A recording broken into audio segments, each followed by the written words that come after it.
Hello, and welcome to the Truth Mongers. I am Ted Davies, artist and author, and creative, and apparently a truth monger now. So, Yeah.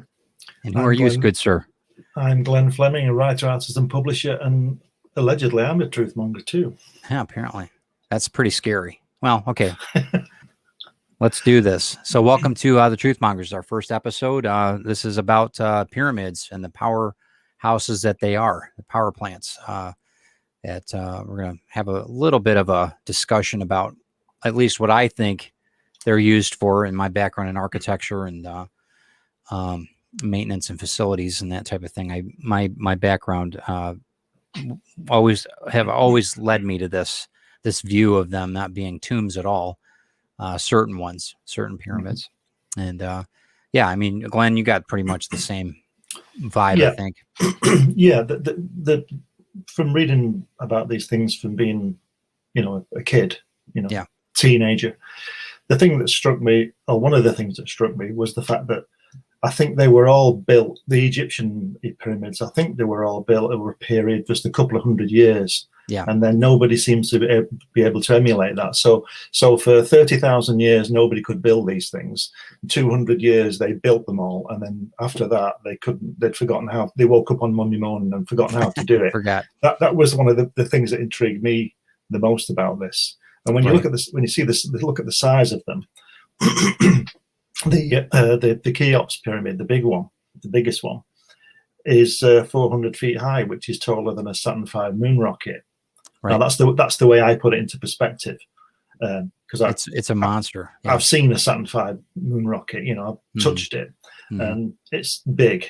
And how anybody would sit on one of those, and some of them did it twice, just amazes me. But that's not what we're talking about.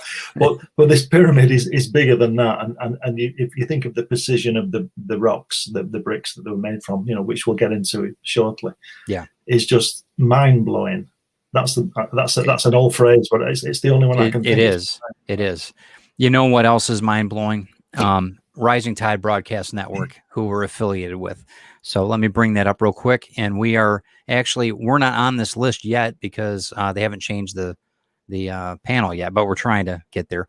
So Truth Mongers will be added to this very soon, I'm sure.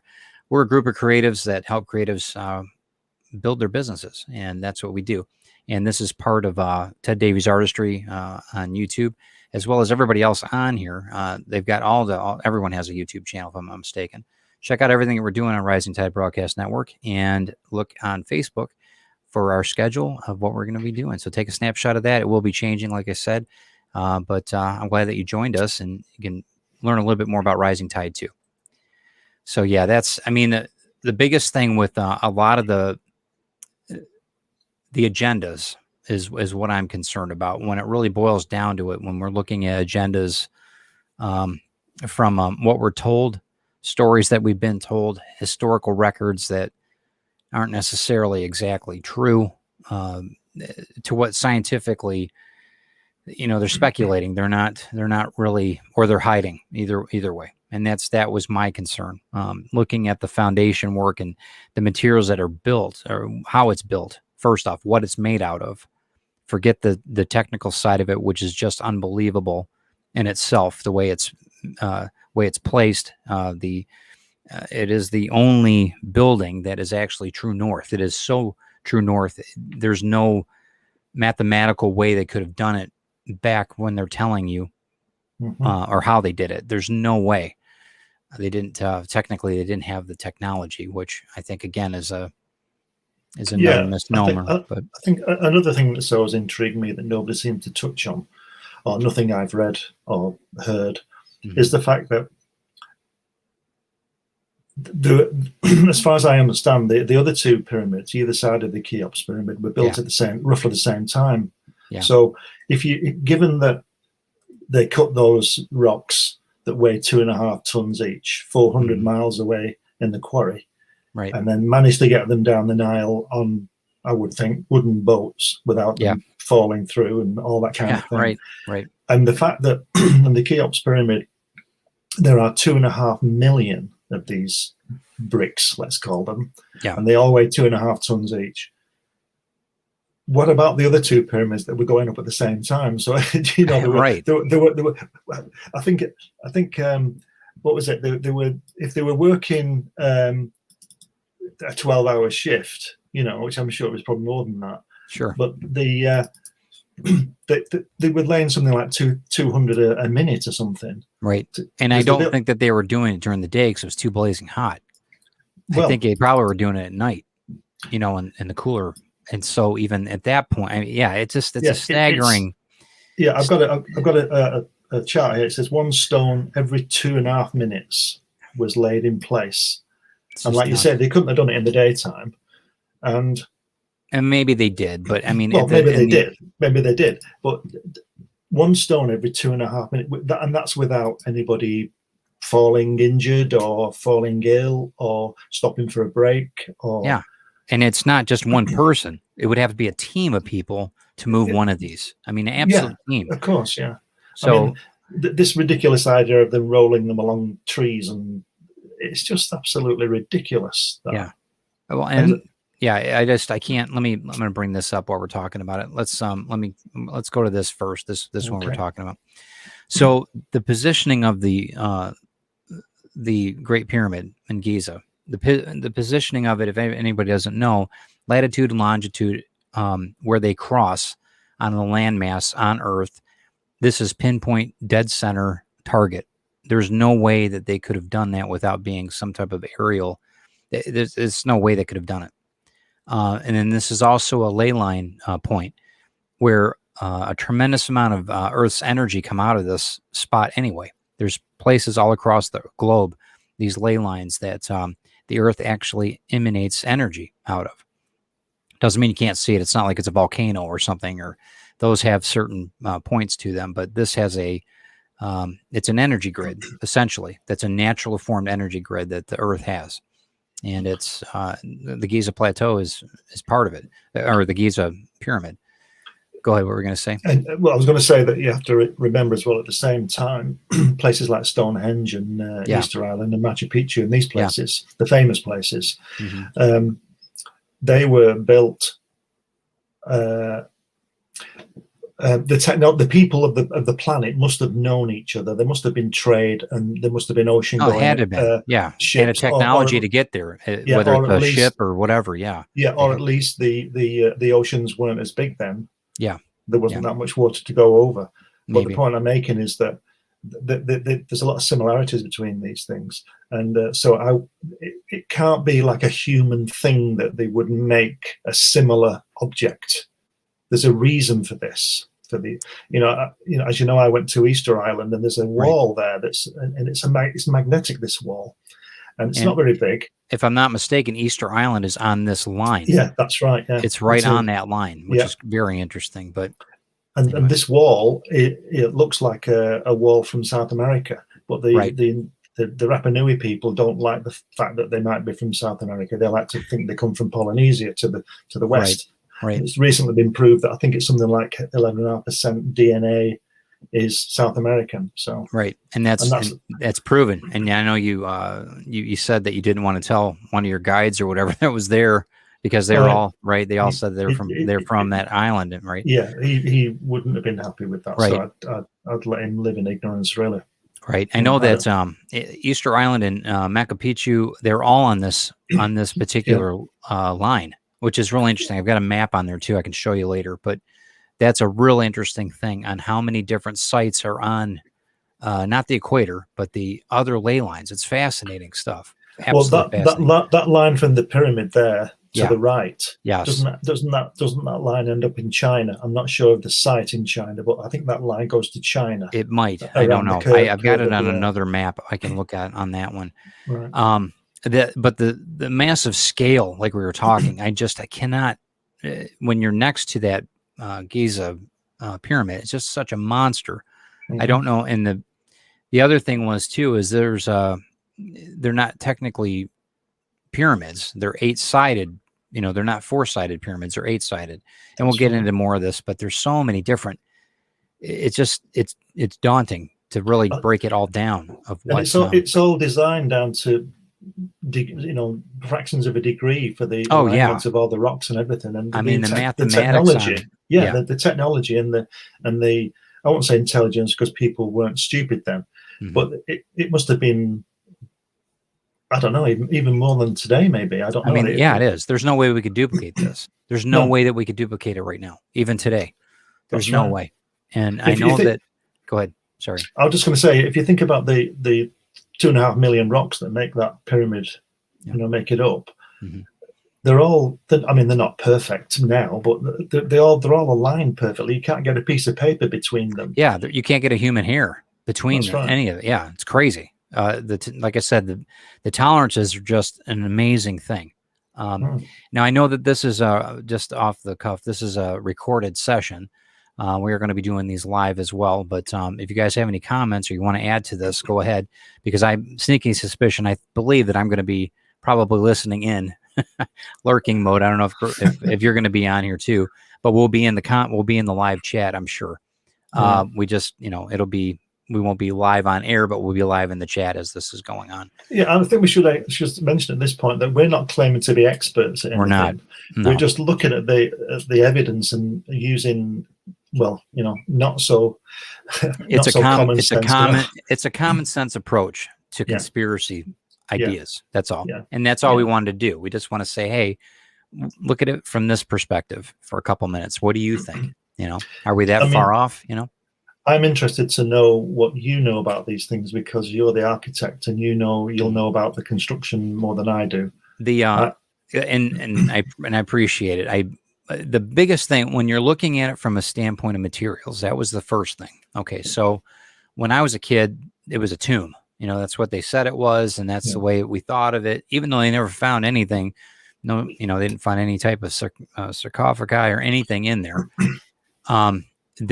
Then they started to break down and say, okay, well, it was covered in limestone. Okay, well, that's cool. That's conductive. Okay, and it had a gold cap. Okay, why? These are things that I learned, just over the years in school, and then the foundations. Why did they have so much granite in it, and why were these chambers so bizarre? Why did they have, this one here is probably the closest to it. I don't know if you guys can see that, or you can see it or not. Yeah. But as far as the King's Chamber and that, these are just names that were given once they investigated these pyramids, really investigated them. But the way that the materials, it's a magnetic structure. I mean, there's granite, there's quartz, there's all kinds of materials that are used in this to contain energy. I mean, and then to top it all off, if I'm not mistaken, the King's Chamber has a small area, almost like a trough, that fits to the cubits of what the ark should fit in there. I mean, not Noah's Ark, but the Ark of the Covenant. It fits perfectly into that void, and it doesn't make, even without it. This is still a building, if you want to call it that, to retain energy or to produce an effect with energy. And they've done studies on this, electrical studies too, just with different thermal technology, and they show how it's still emanating energy, even though there's no power source, and that's coming from the earth, and it's shooting it. It's a perfect design. So you can imagine if they had an amplifier that was inside of it to boot, they had this type of technology, it would make everything around it grow or die, depending on how it was programmed, I would think, or how much the energy was used. But all of it would be amplified because of the granite, because of the limestone, because of the gold that was on the cap. And then it could be distributed across the globe.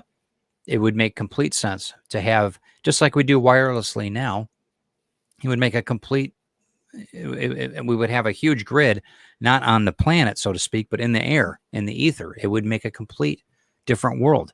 And it was completely accessible to everyone. It completely made sense to me after that, after seeing that it wasn't a tomb. And then you see the multiple different types of pyramids. And I think a lot of them, if I can justify this with saying that I think that there was a group, there was a more of a, if you want to call it a human existence. There was more people could use these. It wasn't just for the pharaohs. It wasn't just for the elite, even though I'm sure they used them. But I'm sure that with that, these what I've noticed in a lot of the structures too, they're resonant chambers. They're not just acoustically tuned, but they're actually fine tuned. Each pyramid gives off its own resonance too. So when it's whether it's inside or outside, so it gives off different energies. So if you've got say the Giza, it's lined to certain star systems in that. Okay, I get that, and that's completely past my pay grade. But just as an architectural designer, looking at it from a standpoint of you feel energized going into certain rooms, because the energy that's in that room. If you have different pyramids across the globe that have different not attributes, but different frequencies in them, you can heal the body with a lot of this too. There's so many different factors that go into this. It's not just about building a free energy grid, so to speak, but there's a lot of different things that using the Earth's energies with the negative ions and all these other things that I know I'm getting way off on the subject, but I think that's all. I think that's what it was all about. It was a system of not just healing, but it was also a system of energy. And the alignments with the stars in that, I don't even think that we'll even understand that quite yet. A lot of people talk about interdimensional travel and all that stuff. I don't know if I'm into that quite yet.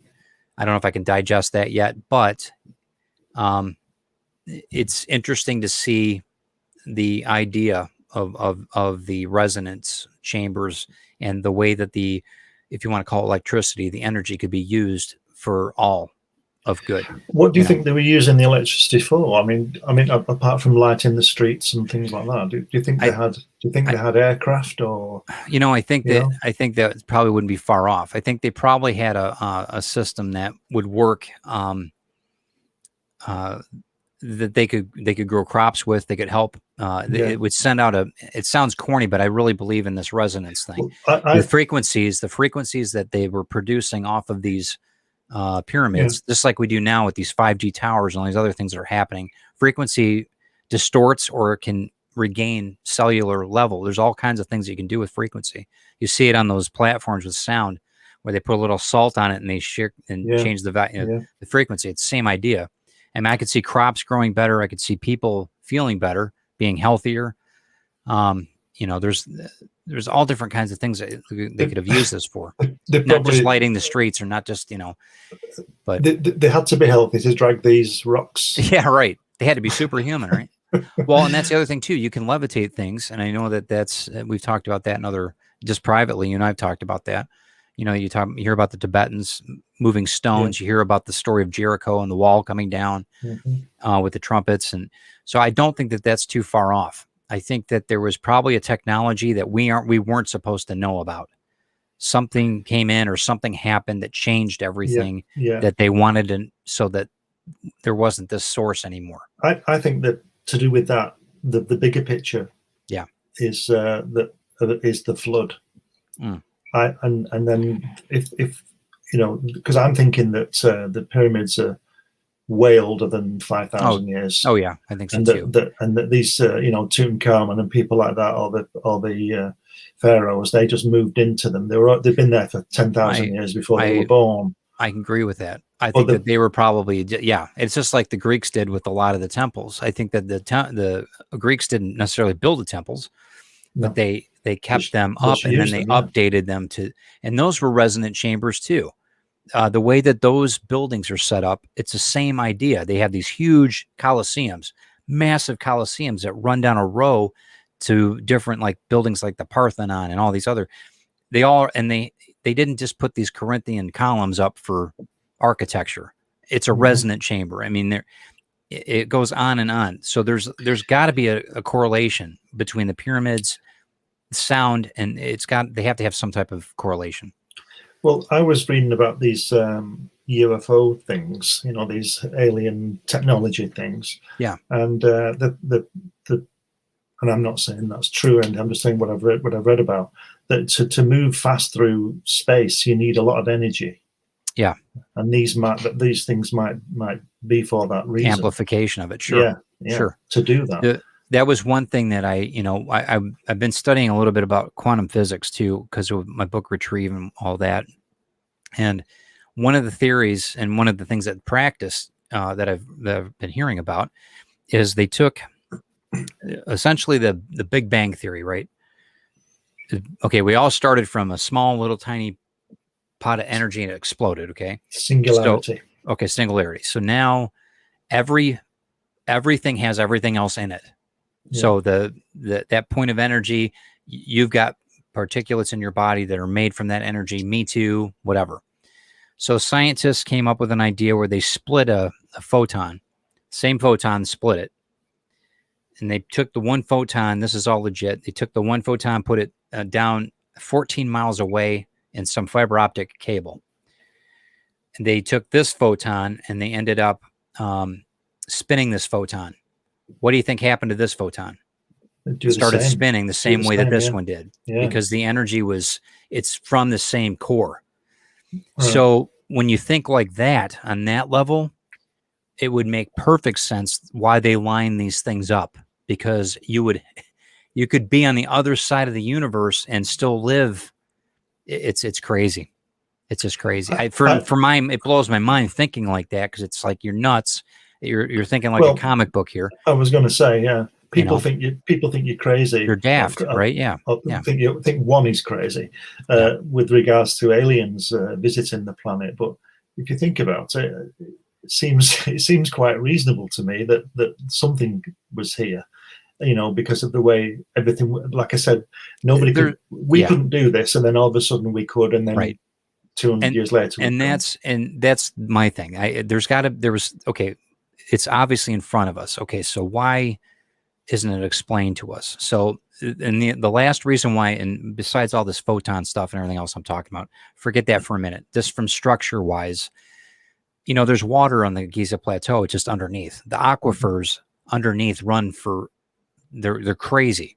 Here in Michigan, beneath our home, 400 feet down is an aquifer that runs from Lake Superior. And we're like, 400 miles from Lake Superior, but it runs underneath our, even though we got these great lakes all around us.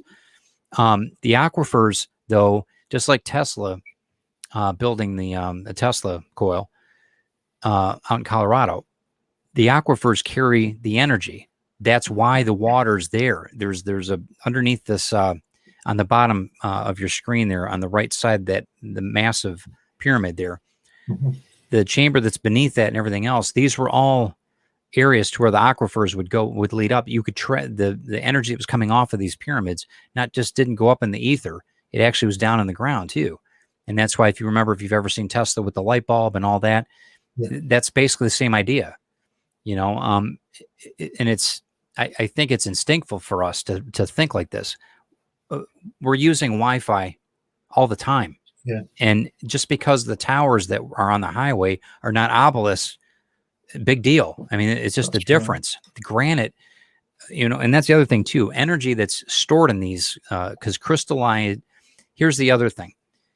We've got, if you want to call it crystallization in our brains too. There's a certain amount of crystals in our blood. There's a lot of things that are happening in the human body.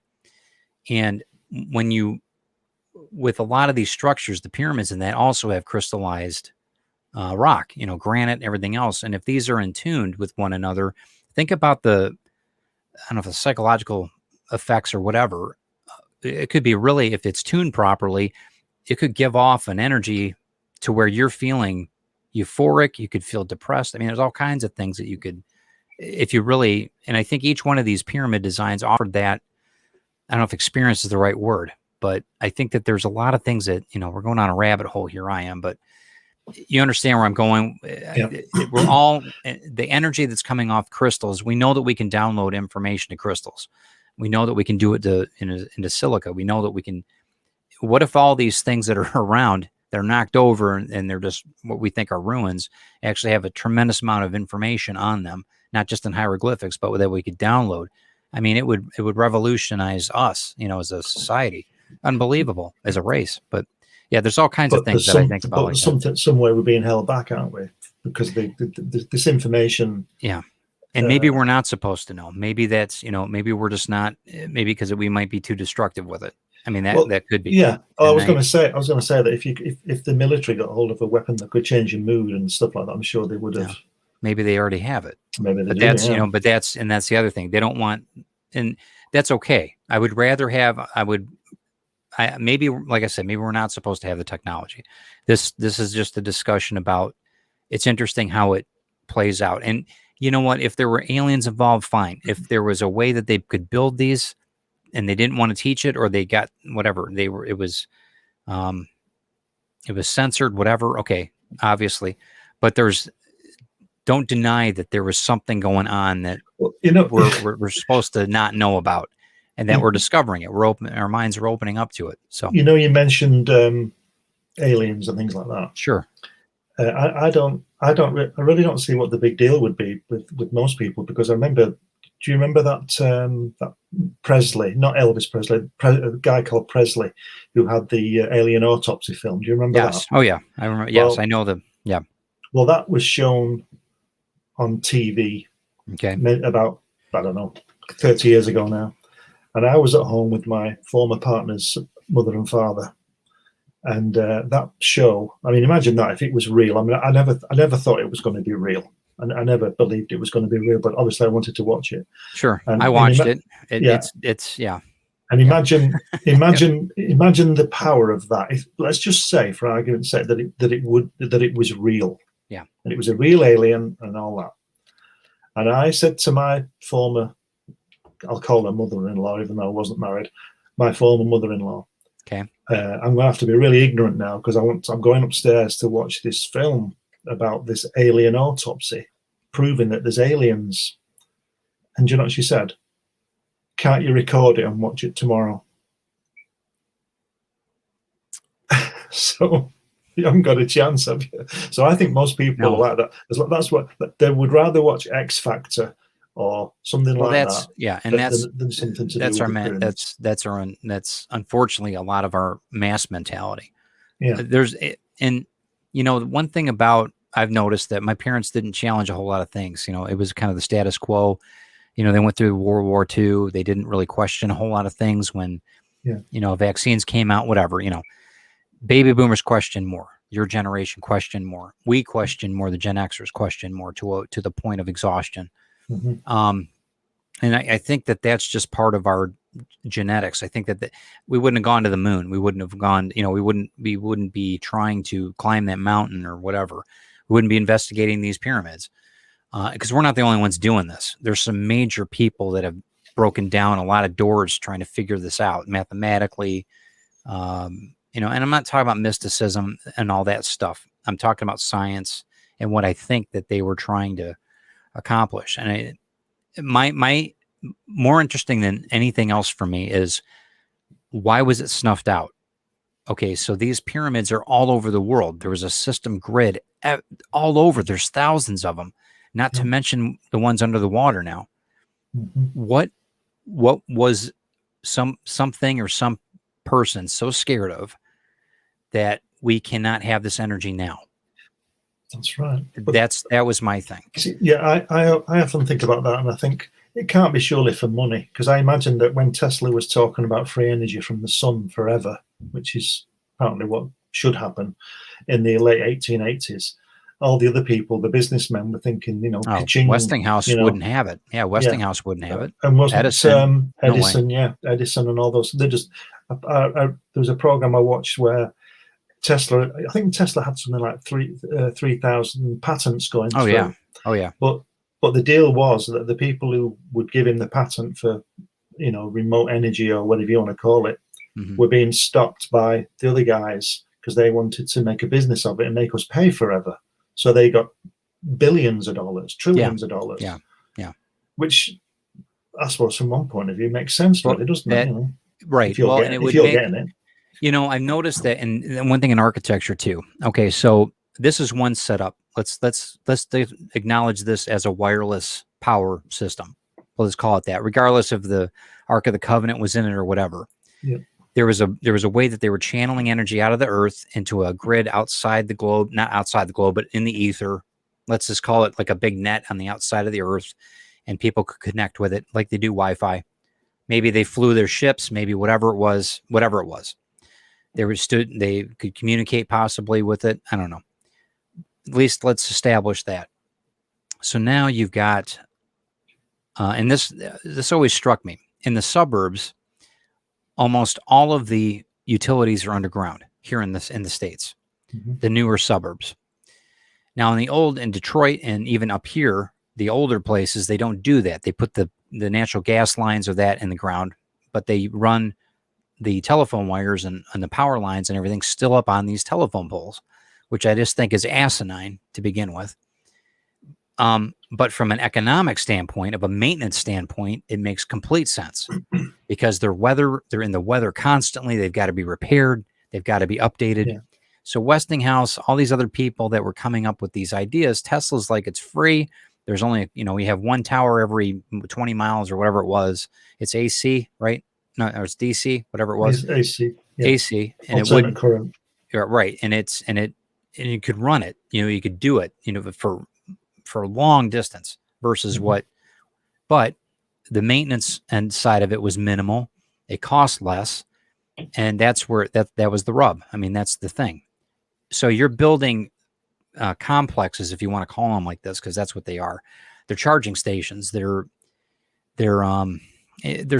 multiple uses, like I said, for a lot of these buildings. But I think that it's interesting that it's wireless. It's I know that they built these massive, it's huge, but we don't know what the technology was that helped build them, or if they were even built here and brought here or whatever it was, however it was set up.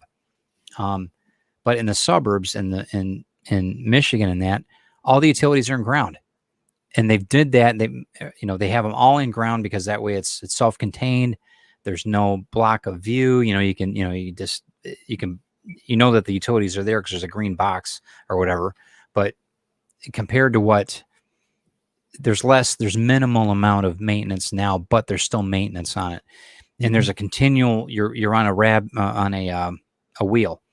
You're always paying for it. You're always, Yeah. So, and I'm sure that isn't sustainable for that type of, it's like the oil companies, all due respect to the people that work for oil companies. It's not sustainable. The sun's, even the sun's not sustainable technically for billions of years, but one of the reasons, to be fair, is that probably economics as well, because we all complain when we go take our car out how the road's full of holes and why don't they fix it? Right. And then when they do, they'll only fix 2 holes out of 3 because the other one isn't big enough. Right. Things like that. So in 3 weeks' time, it's all smashed up and all the cars are running over it and all that. Have you noticed? I don't know about in America, but I haven't driven a lot in America. But have you noticed how that the manhole covers, as we call them, always clunk your car? They're always where your tire will be. They don't build that manhole so you can drive. It's like they're adding to the wear and tear. Sure. But what I was saying about the economy is that if we had free energy, imagine if we had free energy this past 100 years from Tesla's coil, all this stuff. Right. Free energy. Think of all the jobs that those people wouldn't have had since 1880. I think they would have had different jobs. Well, yes, of course, right? They would have done. They wouldn't have been walking around with no job. What I'm saying is that all those jobs would have been lost, and then all that taxation would have gone, and all that kind of thing. So I'm not saying I agree with it, but I'm just saying that's one consideration. I mean, in the other side of it too, let's be the devil's advocate. And okay, so he built this huge coil in that. Now, what if they could use it for a weapon? So now you've got this that could be turned even to a higher voltage and then singular to some point on the planet, and you could not nuke them, but you could electrify the whole area. I mean, just a shadow, it'd be gone. You could do that too, for lack of a better word. I mean, it could just be an electric charge. You could flatten the whole earth. I mean, the whole city would be gone, or whatever it was. So I mean, I don't think Tesla was like that, but I think that there's that's definitely a good argument. I think it's the first thing that the military economics. The first thing the military do is can we make a weapon out of this? I think that that's a That's the very first good thing they do. possibility, and I think and I think that this system too could possibly have had that problem too. But though all the evidence that I've seen with all these different, there's not a pristine pyramid on the planet. No. They're all torn to hell. I mean, I think it's very ironic that in Washington we've got a huge obelisk as our monument. I think that's very interesting. Isn't that Masonic? Yeah, right. And I'm not saying it from I'm not saying it from that conspiracy side of it, but I think it's very interesting. I think it's interesting that the Vatican has one. Really interesting. So, and what if these things are still working? What if these and there's still free energy going around? Well, on your money, you have the pyramid and the eye, don't you? Sure. And all that's Masonic and all that kind of thing. But maybe that all comes from the Eye of Horus and all that kind of stuff. And that could be. So, and it's ruling and the ruling elite and all this kind of stuff. Maybe that's and we can do. If you want to do an Illuminati one, we can do that on our episode, no problem. But I think going back to your first question, though, I think architecturally, though, if you look at it from the products that it is, it's built as a generator. It's why built would to you house. Why would you build one on Easter Island in the middle of nowhere? Because it's on a ley line. They knew that for whatever reason, they knew that the map, they knew where the energy was coming out of the earth. And there might be some smaller areas that pinpoint, this is my theory, that pinpointed certain leaks in the balloon, if you want to call it that. But it's essentially that it's emanating energy. So to me, that would suggest that the earth is making these things and we're tapping into it. Because if you think of Easter Island, it's only about 10 miles by 5. Yeah. It's a small. It's in the middle of the Pacific Ocean. Yeah. It just seems remarkable that place would be used for this kind of thing. So the Earth must have made that. Do you understand what I mean? The Earth, I get what you're saying. I mean, that's interesting. I think. Yeah, maybe. The volcanoes are dormant, but there are 3 volcano cones on there. Well, a few cones, but there's the main. There's Ranakau in the south, and then Ranaraku in the north, and all the different the extinct volcanoes. So it would see that the Earth is making these places. And the other thing is too, I think about outposts.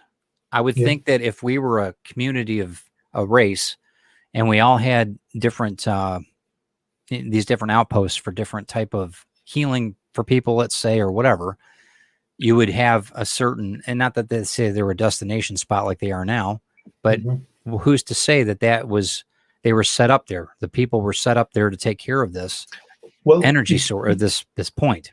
You could also touch on what we said earlier, that the ocean was lower, so the land might spread out. There might be a city, might be some kind of structure down there. Well, you're seeing that in Japan right now. You saw that huge with the steps. Incredible.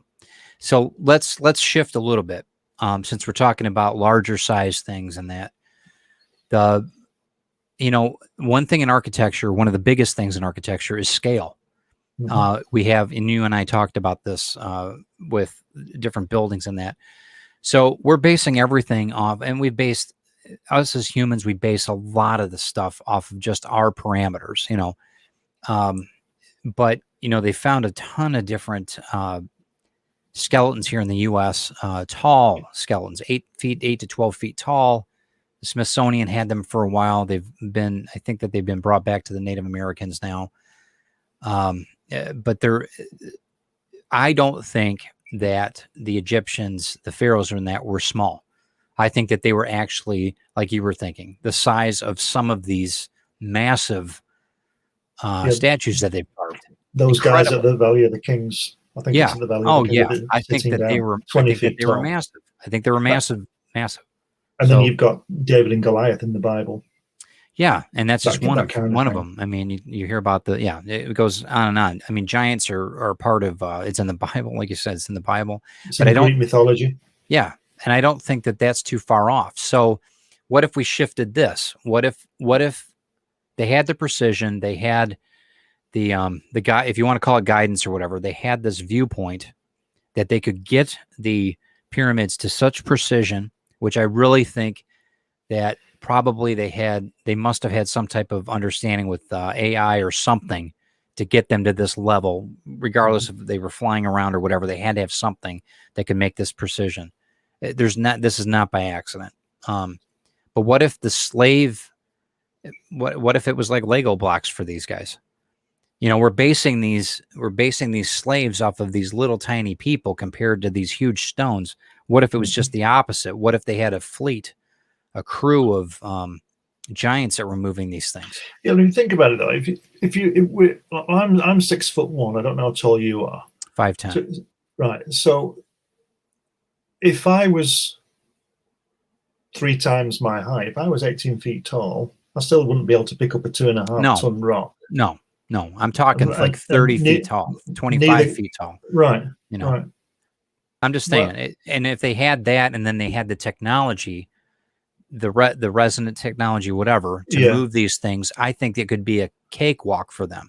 I think it's down the line of what you were saying before about this resonance thing with sound, making things weightless and all that kind of thing. It has just pushing these things along. Yeah, that's what I think. One every 2.5 minutes. There might have been a combination of well, with the precision. The other thing was too is that we see a lot of these. The really interesting thing is with sound, you can heat things up, literally. And I'm not talking about date night. I'm talking about when you can actually cook with sound. You can boil water with sound. So if you think about that on a molecular level with rocks, it would make perfect sense on how these things were built, like a Jenga set, or they were molded in place almost. They were to a highest frequency, and then they were put in place, and then the frequency changed, and it melted to that form. That's the only way I could think of it working, to me.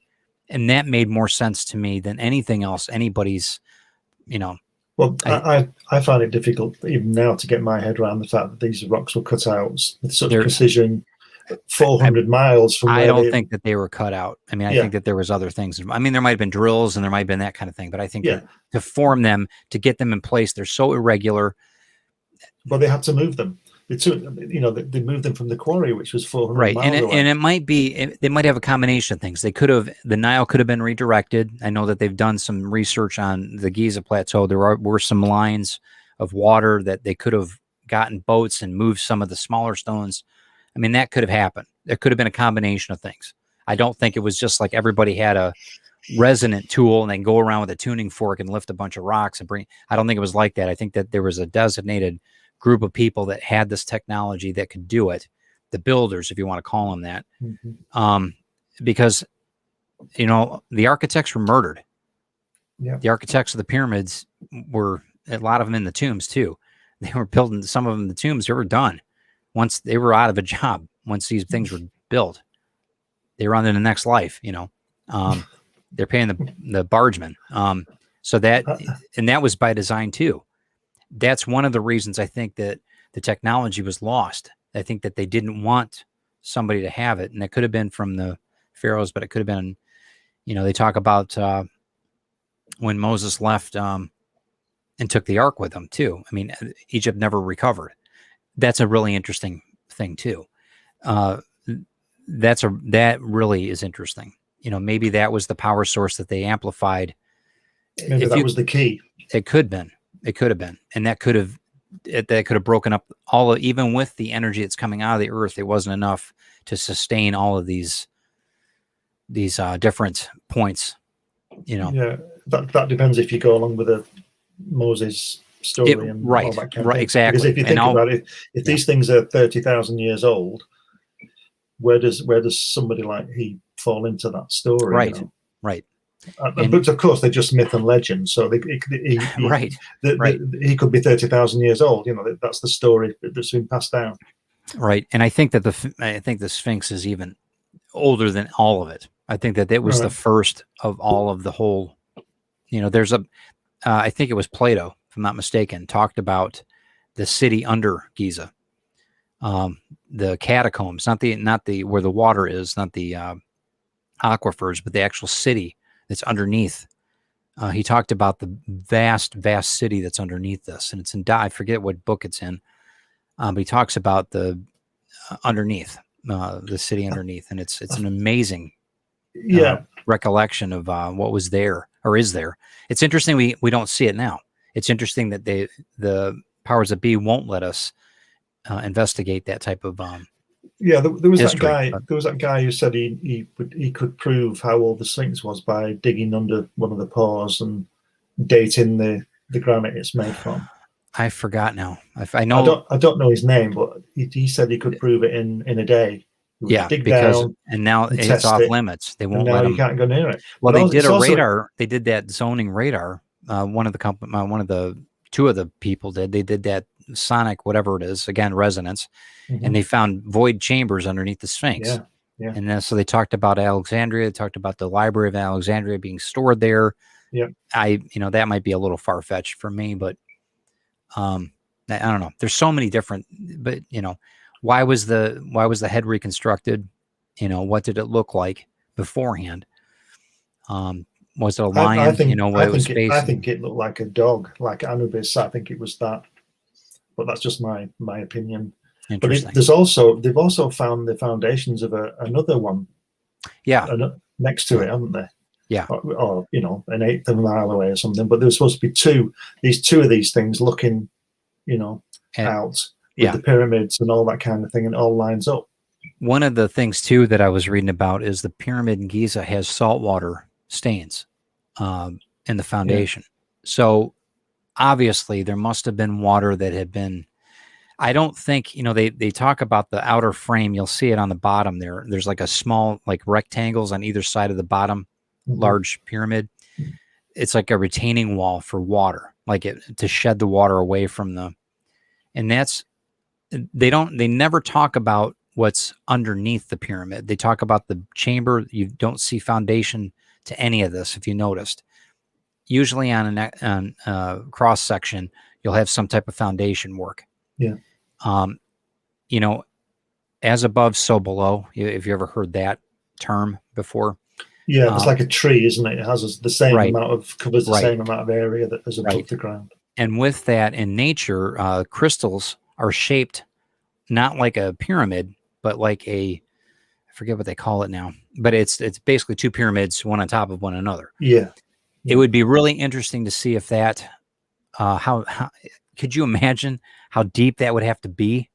I mean, that's incredible. That theory. Yeah, right. Well, the aquifer then would make sense. I mean, it goes on and on. There's so many different layers to this, thought. But as far as the energy, I think each one had its own purpose. I think the one that has that kind of a dented top where it's a little bit more of an angle, it's not perfect. That gives off a different, and these are proven. These are the resonance factors that actually they give off a different frequency, energy-wise, than the other pyramids do, inside as well as out. So you've got to consider that too. So if you had I knew that it's like you would go to a specialist, you go to an eye doctor if it was your eyes, kidneys, whatever. I think that this might have the same in my idea. Different kinds of energy for different things. It would make a lot of sense for me. Yeah. And then each one of these different tribes or whatever you want to call it, that's what they were protecting, or that's what they were in charge of. And they were scattered across the globe. I don't know. Maybe I'm wrong, but that would be a theory of mine. There's also that it's a bit as an aside to the energy and power units that these things might be. But we were talking a while back, you and I, about Göbekli Tepe in Turkey. Yes. And they get the guys with the man bags, those little bags. They call them man bags by Graham Hancock. Yep. I don't have a picture of one of those. But they're carved out, and it's like the guys on Easter Island. When you see them white, they look like they've got really sharp chins, but that's actually, to me, looks like a beard. Yes. And you look at the guys in Göbekli Tepe in Turkey and in the pyramids, and they have these almost afro hair. Can I say that? Afro hair, like the guys in Africa would have. Yeah, sure. Really tight curly hair, but the beards are the same. And you get the people on the hieroglyphics, and in Göbekli Tepe, which is not too far-fetched because it's not very far or as far away. But when you go to Easter Island, you see these things cut out the same, and you see the markings on those guys.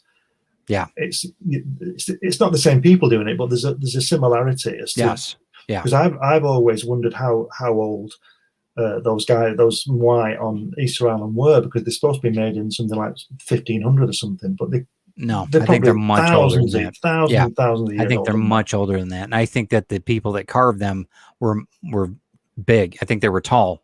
I think that they were, if you want to call them giants or whatever, but when I was there, I've got a photograph of myself next to one, and like I said, I'm 6 foot tall, and this thing must be 3 times the size of taller, 3 times taller than I am. Yeah, but it's the same under the ground as well. Right, and so it's 40 feet high. It's and crazy. It weighs 60 tons, the thing. So insane. Who's moving that around? And right, and I saw the video of the guys, and I sent that to you, where the guys are walking it down the. I'm like, nah. It's 7 miles. I'm like, no way. There's no way they would have done that. No way. I mean, if they had done it, there'd have been hundreds littered on the way, wouldn't there, that fell over? Because don't forget, they've got to get it up. And I told you at Tongariki, there's in the north near the quarry, there's the biggest platform. They call Ahu, the biggest Ahus. It's got 15 of these guys on, and one of them's got a hat on that's called a pakau. Yeah, and that's made of scoria rock. And that weighs about 15 tons. So when they built the Ahu, put this big guy up on it who's 20 feet tall, weighing 20 tons. Yeah, they put this thing on his head as well. It's interesting too. Here's an idea. What if they use the system that was set up there? We'll call it the electrical system. It's a magnetic system, is basically what it is. What if they used that as the power source to move these stones? So they had the grid set up, and they already, so then they could go to the quarry, use the magnet, however they used it, levitate it or whatever, move those things to the point, 500 miles. Some of them are even further than that. Move them to that point, but they're using the system that they already had set up, the free energy system as it was, because they could level. I think that they just didn't use boats to travel over the water. I think that there was other things involved, and I think that there was probably propulsion. There was a lot of things, not diesel fuel or anything like that, but just regular magnetic propulsion. I think that they probably, it's so simple to do that with the right charge. You can move things so easily. Well, it means it just blows my mind that's why I think it's an agenda. That's why I'm like, it's so easy to think of it, but we're not allowed to think like that. And I think that's what's so frustrating. It sort of begs the question, doesn't it? If these things were made, let's say 20,000 years ago, it means that, Tesla, in inverted commas, was walking around to work it out like the real the Tesla we know did. Yeah, those guys must have been around, and it just makes me wonder as well whether he was ridiculed. But clearly he was completely, and it goes to show you, once he died, when the government came right in, he was there for 40 years, or however long in that hotel, and then after he died, then they were, I don't know if they ever got rid of all of the books that he had, but I know the family only got a few books back. I think some disappeared, didn't they? Yeah. So, interesting. Yeah. There's a lot of things there's a lot of things that were told to us that I think that you just have to think. That's all. And I'm not saying it's wrong, and maybe it's for our own good. Maybe, some of it can be just dangerous, and we're just not ready for it. I think it's to do with the fact that the flood. And people would say, why was there a flood? And they'd have to tell us that a big rock hit. And they'd say, is it going to happen again? Well, and they'd have to say, next week. There's been several cataclysmic things like this on Earth. Yeah. I mean, it's, that's just part of the game. Look at nothing to do with Easter, with the pyramids, but isn't Yellowstone Park about to erupt this past? They've been talking about it for years. They've been talking about it. It can go any day. Yeah. And when it does, North America will disappear or something, and that'll be the end of that. Part of it, yeah. And that's if I'm not mistaken, that's on a ley line too. So I don't know how that's. I was looking at the map. I could be wrong, but I was looking at a map, and a lot of the cities in North America are on ley lines. It's interesting. Detroit, Chicago, Minneapolis. It's fascinating when you really look at it, and then like, wow, is that by accident? Is that really? That's really interesting for me, as just my mindset. But no, I can see where you're coming from. It must be a coincidence, because there weren't very many people living in America, apparently. That's a Oh, joke. there were a lot. Yeah, I know. In fact, I would think that there were even I would venture to say that we probably had trade routes here hell of a lot longer than before Yeah. Columbus. I think Well, that there was a lot of things going on here. the Vikings were We there have for 1,000 we've got years. iron mines up north in northern Michigan that have no iron in them when they were there to mine copper and everything else. Interesting. And there's been families that talk about the Norse background, their Viking background. Yeah, We've they had were there. people, and they had an Indian tribe here that spoke Norse language. I mean, it's on and on. It goes. So I don't think that we're told everything, but I think we need to investigate too. Getting back to Egypt. Yeah. You were saying about this city. I've heard that there are lots of pyramids and structures out in the desert. But you were saying before about the seawater traces of them on the granite. Yeah. Well, I've said this to you before. If you look at Africa, the whole top of it is desert. Yeah. Which suggests to me that it must have been covered in water at some point. Yeah. And water just doesn't disappear overnight. So that must have taken a million years. Easily. Yeah. Now, if that's the case, that might mean that the Sphinx is over that period older. Because when would it be made? They were speculating that it was just the Nile that was. I would safely say I would not think it would be under, say, 300,000 years old, if not older. Why not? I mean, what's the point of denying it?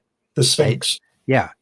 Right. And there's the Earth is how many billion years old? I don't know how old it is, but 4.5 billion. Okay, so you can't tell me that there weren't, maybe we're the aliens, maybe we're the ones that came in that maybe, there was other people here, there was other things here a lot longer than we've been here. Yeah. Regardless of that, if they had us as a slave race or whatever you want to call it, whatever your theories are, that's fine. For that one. Yeah, I don't either. I don't, but I look at it from a standpoint of, I wouldn't be surprised. I would be like, well, that's just part of our journey, Okay. Yeah, but for what? To do what? Well, gold. That would be my thing. Yeah. Gold. South Africa's got more empty gold mines than it does people. So I mean, isn't gold the only element that doesn't change? Believe so, and it's highly conductive. It's so conductive. Which is why they have the gold cap on the pyramid. Right. And we're going to do a whole series on that too. The South African resonant chambers I was telling you about. They've got millions of them. And if gold is such a unique property, you can understand why it's so precious and why somebody might come here and mine it. Sure. Yeah. Well, and you understand it's in our DNA that we're supposed to. Gold is, and it's really not. I mean, gold's great, but we put our own value on gold. I mean, it's almost like a genetic thing for us. It's almost like we're driven to, how many people love gold and all that. It's very, very surprising. But they were talking about the conductive nature of gold, and every pyramid was topped with it. So, and that conductive. If you're going to end up having, say that you have a series of ships in that, it's a recharging station. I mean, we're seeing it now, and that's interesting too. In my viewpoint, I'm always looking at things that maybe happened before, and like we're just relearning it. Our charging stations that we've got for these Teslas and everything else are same idea. If I had a Tesla Starship or whatever, why wouldn't I? All I'd have to do is bring it right up alongside the pyramid, charge it up, and be on my way.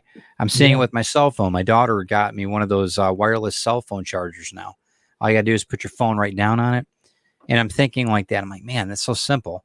But why is it suddenly coming out now?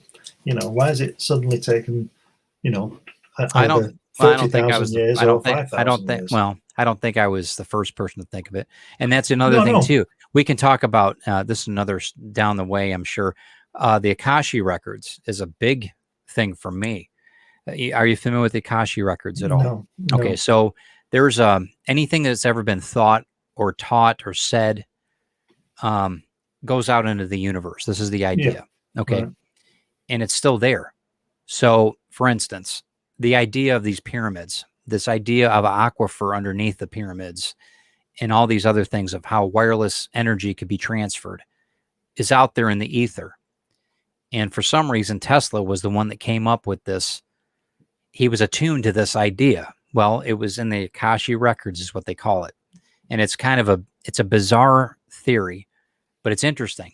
It means, if you think about it like this, what if the pyramids, they weren't connected, but what if another person that was in tune to an idea downloaded it from the Akashic records in a dream or whatever? And it's a very interesting thing. For me, well, it's a little far-fetched, but it's kind of cool, you know. I can see why that would work, because I've said to other people, you know, down the years that imagine if the Romans would have had tanks and machine guns. Imagine the devastation they would have done, because despite the romanticism they have now, they were quite warlike, weren't they? Yeah. Now, imagine that. So my theory has always been that the ideas are in the air, floating around. They're in the ether. Yeah, absolutely. Yeah. And they settle, and then the guy in Scandinavia and the guy in Australia and the guy in India and Africa makes a bow and arrow at roughly the same time. Yeah. Because it would upset the equilibrium, wouldn't it? If the Romans suddenly had machine guns, you know, and helicopters, they would have decimated everywhere, wouldn't they? Yeah. So that's your theory. I'm thinking along the same lines of that theory then. That everything's in the air. Right. And that's, you know, musicians talk like that too. It's in the ether, you know, or poets, you know, muses, you know, whatever. But I don't think, you know, if you break it down into, and forget about it being like files and copy and paste, forget about that. But if you think about it from a standpoint of energy, that makes sense to me, because we're all energy. We're just receiving it, and we're responding to it. And so I get that. Okay, you're inspired. Something happens where you have a daydream or whatever. That idea pops into your head. Somebody else might have that idea too. It's like you said, hey, I had a really good idea for a movie. Well, then probably 10 months to a year later, it's made. Somebody had that same idea, but they did something with it. Well, you know, I think that's one of the reasons copyrights were involved, because that's why people had copyrights, because people would be stealing ideas or not stealing ideas and thinking, hey, that was my idea, you know. So the first one to claim it, you know. But then you get human greed coming in, don't you? Well, that and guy that's who the boiling point, who said that he wrote Billy Joel's songs, and Billy Joel's lawyer said to him, apparently, you could take him to court and spend all that money, or you could just give him some money and shut him up. Yeah. So he gave him $50,000 or something. Yeah. I mean, and that's a, you know, it's a drop in the bucket for Billy Joel, but I'm sure that's not the point, no, is it really? It's just because he's got a lot of money, it doesn't mean he should have to give it to everybody. No, but in the same regard, it's almost easier to do that than go through all this rigmarole trying to prove the guy wrong, and then you spent all this excess of energy and everything else. Now, you know, I've heard the pyramids were grain storages, and they human sacrifices. Okay, maybe. I don't know. I think that there's a lot more that they haven't discovered yet. I think that some of these mountain ranges, or some of these massive hills, we have a huge area of mound builders around here in the Midwest. Huge amount. In Detroit, we had one. The Indian Mound was right down by Fort Wayne, right down off of the Detroit River. And I'm sure that I know that there's other ones in Ohio and Minnesota and Wisconsin. I would be shocked if I know in the Amazon they're finding a bunch of stuff, but other places, massive pyramids aren't even, they think that they're mountains. I think that I would be shocked if that there are some in China. Yeah, right. And again, we're talking about scale, because we don't know. It's, for us, they're massive. For them, they might not have been. You know what I mean? So what do you think happened to them if they were that tall? Where did they go? It's a good question. They from here? Were they from here, or did they just land and build these things and then, you know? Well, I think a couple of things. I mean, I think that they have a lifespan. I think that happens. I think that they might have. Yeah, but you're talking an entire race. I mean, we have lifespan, but there's. Well, how many were here? I mean, that's the thing. You've got if you go on architecturally, through not architecture, but just going into different layers of earth, just trying to, as we go down through the earth layers, you're going to end up finding bones. You're going to, it's inevitable. You can't get around it. The earth is a cemetery. I mean, you know, so, and I know that especially in North America, they found a ton of these large skeletons, really large. I mean, 12, 15, some 20 feet tall. Some of these Hopi Indians out west, they were massive. And a lot of them had red hair, which is kind of interesting. But a lot of them are missing now. But I think that, and I know in Croatia, I think in Turkey, they have a large number of, and I know in Tibet, they still have stories about in the Tibet mountains that there's these tall beings that still live in the mountain caves. And so, I mean, I don't think that they've completely gone away. I just think that things happen genetically. You know, I don't think that they've all just left. Maybe they did. Or died out. Or they died out. Yeah, I mean, it makes sense. My biggest thing is the technology side of it. What happened with that?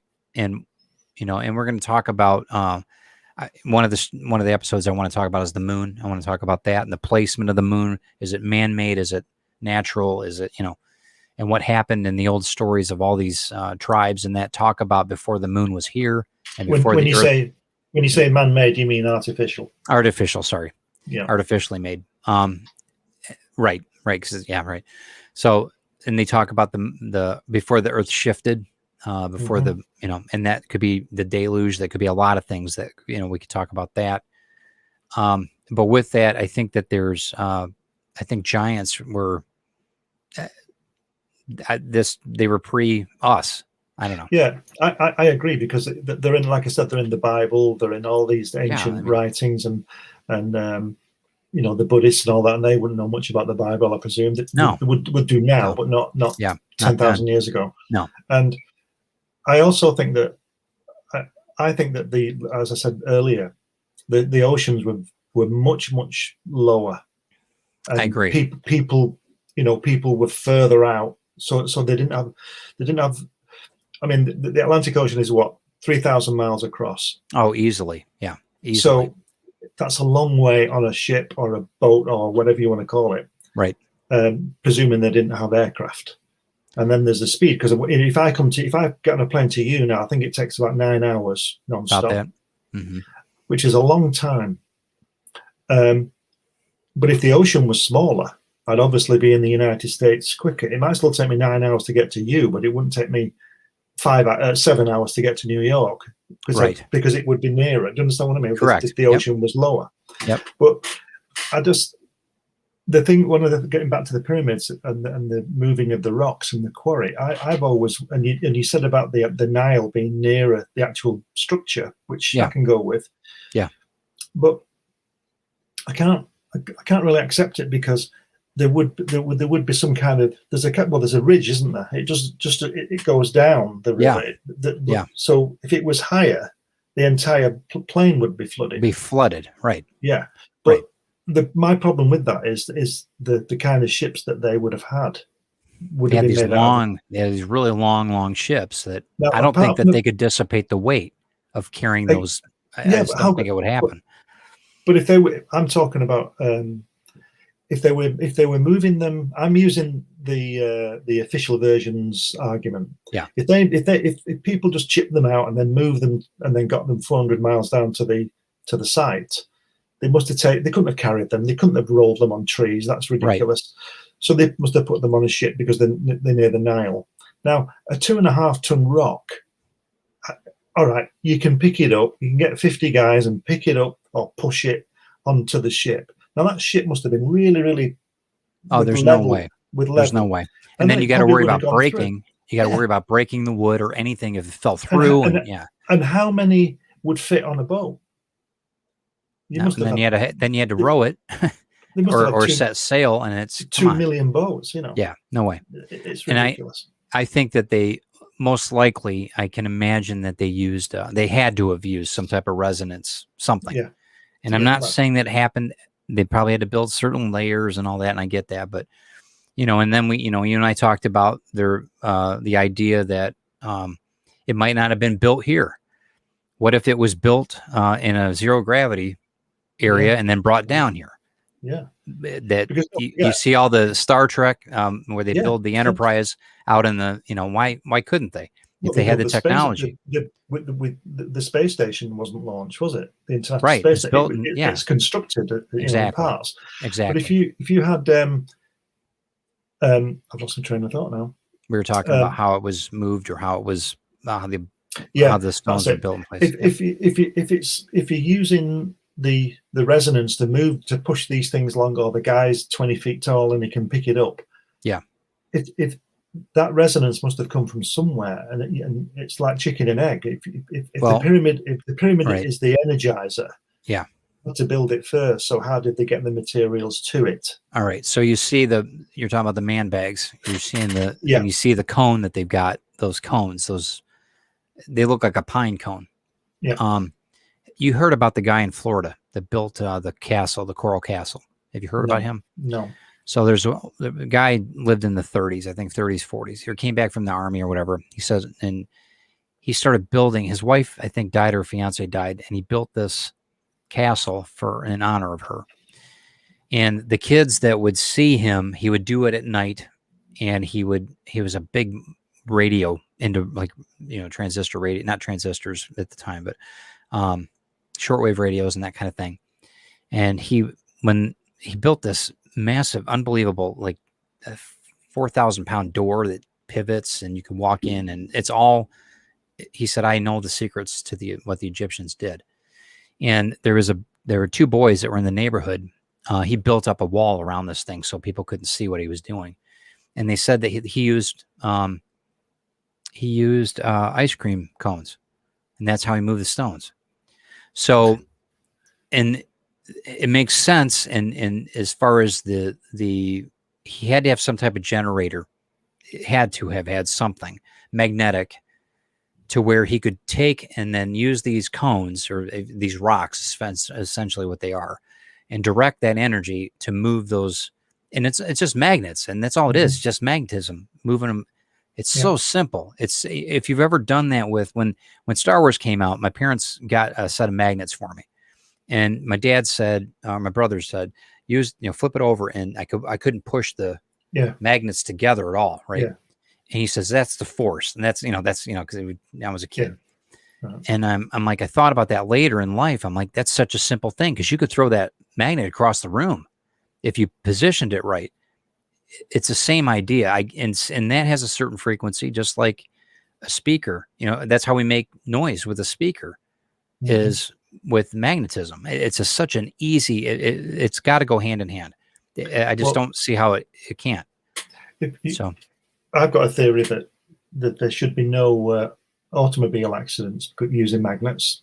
If they all had repel everybody. Yeah. I don't know whether you have dodgems, do you, where people are supposed to have these little car things at Dodgem cars. Yeah, Dodgem cars. Yeah. Yep. And you're supposed to dodge, that sense of the word, but people just ram everybody. Everybody thinks it's great fun and all that. Yep. But if you think about it, if a car could send out some kind of anti-magnetism, there might be a spinning around and a pile up, so to speak, but nobody be hurt, because nothing would crash. Right. They'd just repel each other. It would all repel. And they'd be a mess, but nothing would be damaged. Right. And let's take that idea, and then let's do one more. So now you've got ley lines. What if we could take and use, let's just say, for instance, they use chariots, whatever you want to call it. The Vedic, the Hindu writings talk about the Vedas what do they call it? Well, the airships. I forget what they call them now. Not Mayanas, but they're like that. If they had that in the ley lines, let's just say, for instance, they could repel off of a ley line. They could magnetize it, flip it to the opposite magnetism, and then they could just go like you would a high-speed rail. Same idea. Wow, yeah. That would make more sense to me. We're repeating what we know happened a long time ago. Our DNA, or whatever you want to call it, our past lives, whatever you want to call it, we're learning it makes a lot of sense. And then if you think about like a train that hovers, they have them now in Japan and all over, I'm sure in Europe. If you use that idea to build buildings, it's the same. It makes a lot of sense to me. Maybe I'm wrong. I understand. But if you can control that, if you can control it, manipulate it, we would have trade routes all around the world. We would have, if they're shooting a bullet train at 300 miles an hour or whatever is 200 miles an hour from one side of Tokyo to the other, why couldn't we have done that 100,000 years ago and built? I don't know. That just makes sense to me. Because maybe it wasn't in the air then. Like you said, maybe it's just settling now, but that doesn't get rid of the problem we're talking about, does it? Which building. It would point to the fact that they obviously did, and something happened, and somebody decided. Because don't forget, everybody's involved in this. There isn't one country or government saying no, do it like this. Yeah. So they're all involved. Yeah. Even though the architecture is a little different, and the finishes are different. Yeah. That's why I thought, because the finishes are different too, I thought they would have different specialties, if you want to call it that. Each pyramid has a special. Some have similar ones, but if you look at the grid of them, if you look down on like Giza, they've got the other smaller. They're almost like capacitors that are next to like a converter. The main structure, yeah. And if you look at, go ahead. Sorry. You were saying about the using the they do it in Central America, the ziggurats, bouncing people's heads down. Doing the Incas and all that lot, just killing people and sacrificing, all that sacrifice thing. Yeah. That might be the human part of it. Somebody might have come along and seen that big building and thought, oh, that'd be a good idea to throw somebody off there. Yeah, that could have been a psychopath. Could have been a psychopath. Yeah. And they talk about I don't want to get into lizard people and all those other stuff that they talk about. Some of that, whatever. If you want to get down that road, that's fine. I don't want to get into all that stuff. But I think I'm just trying to keep it as realistic as we can, as far as and human nature, it can be brutal. And I think that if somebody's just cracked, and unfortunately some of them get into power and it causes, lethal consequences. And that could have been, the Incas or whatever. I don't know if the Mayans were into that, but that could have been, they could have taken a shrine that was meant to heal and completely flip it. Yeah. And use it for brutality. And also, if you think somebody came along and sort of landed and showed us these things, they might have realized what we were like. Yeah. And said, no. They're gonna ruin this technology. Yeah, we're gone, and maybe they destroyed it on purpose. Yeah. Maybe that's why. But it is amazing that after only 200 or 300 years, nobody could do it. Nobody knows why they were built. Nobody knows how they were built. Well, nobody's telling how they were built. Yeah, I think we're discovering it, and I think that there's a lot of engineers and there's a lot of mystics that have come up with some ideas that they talked about that have engineering backgrounds, which is interesting.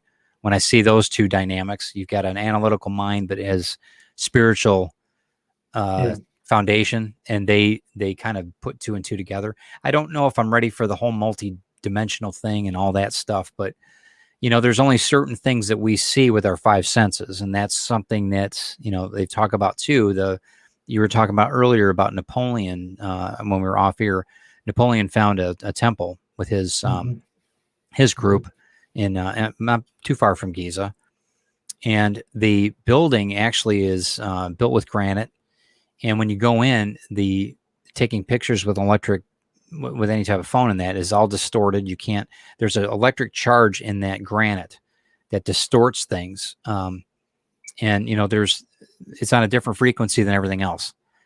And that's something too, that, there's things that we don't understand in our physics. We have no idea because we rely on our five senses. A lot of it, everybody does.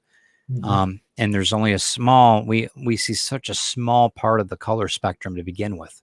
And we only hear such a small base of frequency that the universe is packed with different things that we don't even know that are around us. That's what Tesla said. He said everything's vibration. Right. You think of vibration and energy. That's what he said. And resonance. I wonder if that's why people are attracted to people. It could be because their vibration is nearer than some. I don't think it's a mistake that people say, I'm attracted to you, and they don't talk about magnetism, or they talk about, yeah. Well, they say Yeah. animal magnetism, no? Yeah, they do. And it's ironic that It's they like use with, that term, that they use what was that that term. thing about magic? Magic is perception of technology or something of the time. Yes. So it could, like, if you showed Henry VIII a Saturn V rocket and Charlie Yeah. Duke walking on the moon, Yeah. he'd think that was magic, I presume. Yeah. And Or a TV set. I mean, look at right now. Look at the things that we're doing online. We're able to talk through a Wi-Fi connection that's hooked up to a fiber optic cable somewhere, but it's a simple, and it's crazy. And now you said that, here's something to ponder. Time travel. You're in my past. Yes. But we're here at the same time. Yes. But you're 5 hours behind me. Yeah. Well, time's irrelevant, because on the moon it would be a different time for us too, right? So, yeah. But I don't think, and then you're going back to, here's one thing that's really interesting. You have different times in different energy zones. So the pyramids are actually in certain time frame, they're pristine, they're beautiful. Yeah. But in this frequency, in this era, they're not. Pyramids are all ruins. They're all, all gone. Yeah, and that's one thing that when I was a kid, I remember the Martian Chronicles. Yeah, and that really, I told you, that freaked me out. But that concept of that, if we were, say we're all frequency, and all we do is just tune the channel a little bit different, we could be in that time frame. That just blows my mind. Does he do that? He does that with his wife, doesn't he, or something? Is that the one? I read that under its original title. Do you know what that is? What is? What? No. The Martian Chronicle. Do you know what it was? What was original? The Silver Locusts. The Martian Chronicles was for the TV show. But it's originally called the Silver Locusts. I mean, think about the story. It's a better title. It makes sense. Yeah, it makes sense. Yeah.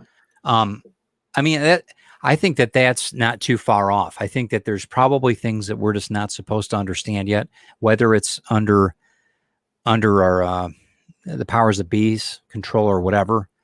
But I think that there's definitely something there, that our energy grid, and I don't think it's just on land. I think that it's all over. I'm not saying that we've got a dome over us or anything, but I think that the energy that's in the air, I think that it's by design, and they harnessed it and they understood it. And for whatever reason, we don't have it anymore. Maybe they don't reveal these things so quickly because we need to get used to things. Because imagine if we suddenly had interstellar flight tomorrow.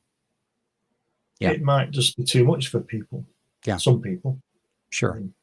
They'd make it out your budget, wouldn't they? So you couldn't do it. Right. And there's, ignorance is bliss, I guess, right? I mean, I would rather, I've got a good life. I don't mean that. It's like the guy that's in the Matrix that's setting up Leo. He said, oh yeah, I'm just, if you can make me a rock star in this, okay, great. Now mistake. I know this is fake, but I love it. You know what? Well, it's not a bad life. It's not a bad life. And I've got a lot of good friends. You're included in that. And, I've got I don't know. You can go down. I don't want this show to be about, oh my God, look what they're doing. It's terrible. Yeah. And, we didn't want that. You and I didn't want that. We want it to be an interesting discussion about, maybe there's a theory in this. Maybe there's something that, it makes sense. Maybe somebody's like, yeah, you know what? That might make sense. Maybe there is an energy grid. I always feel better on the beach when I'm barefoot in the water, not in the wintertime. But I always, if I'm having a bad day or whatever, go down there, recharge, literally recharge. Then the earth has negative ions coming out of it all the time. And when you're barefoot, you do recharge. Your heart rate lowers. There's a lot of things that happen. So you do that when you walk on grass as well. Yeah, absolutely. So, and I think that's a thing. Yeah. And that's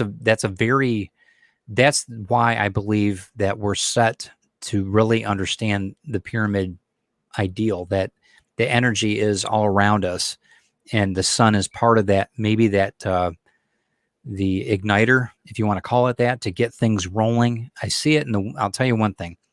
The aquifer made a lot of sense to me in the pyramids architecturally. but it didn't really make sense to me until I saw when we lived here on the lake. So in the morning, the sun will come up, it'll break. You'll see some of the posts that I have on the videos. You'll see it just break the water. And when it breaks the water, you'll see the water just light up, right? But there's so much energy coming off. It's eerie. If it's cold out, you'll see the heat, the steam just rise off the lake. You'll see everything. Lake Erie? Yeah. Right. Well, yeah, right. No, we're on Lake Huron, but yeah, Erie's for a reason. But there's just so much energy that's compiled in that. The waves coming in, everything. It's a constant ebb and flow, you know. So whether it's the sun charging up the water, or whether it's a pyramid in Giza charging up the water underneath, and it's causing electricity to be used throughout the dynasty or whatever it was, whatever. I mean, it's the same idea. It's the same idea. I think you're right about the sun. I think the sun is obviously, and this is obvious. I think it's the engine. I think it's the engine for Stonehenge. I think it's the engine for a lot of different things. But it's everything. Yeah.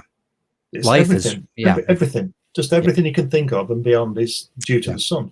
And that's what it's there for. And I think that's why it's there for so long. I mean, it's 4.5 billion years old now, our sun. Yeah. And it's got about the same time to go. Right. It'll be long, long, long. And in fact, the human race will be just billions of years gone by that time. And think of all the stars out there in the sky. Yeah. There are, trillions and gazillions and trillions of galaxies. It's infinite. Yeah, it's infinite. Yeah. Yep. So think of all that energy that's whizzing around. And to think that someone, so I'll say someone, whether with a human or whether they were off-planet people, whatever. Yep. It makes sense to make an energy source that you would thrive It's on. continual. Yeah, you would do that. And it's low maintenance as long as the buildings aren't stripped of all their limestone. It's easy. But it's like they could go and they could come back. They could come back. They could recharge, whatever. Yeah, I mean, it makes a lot of sense. I was going to say that if these aliens or whatever you want to call them do come back, if they are there, they've got their ready-made power sources because they'd know how to fix it. Right.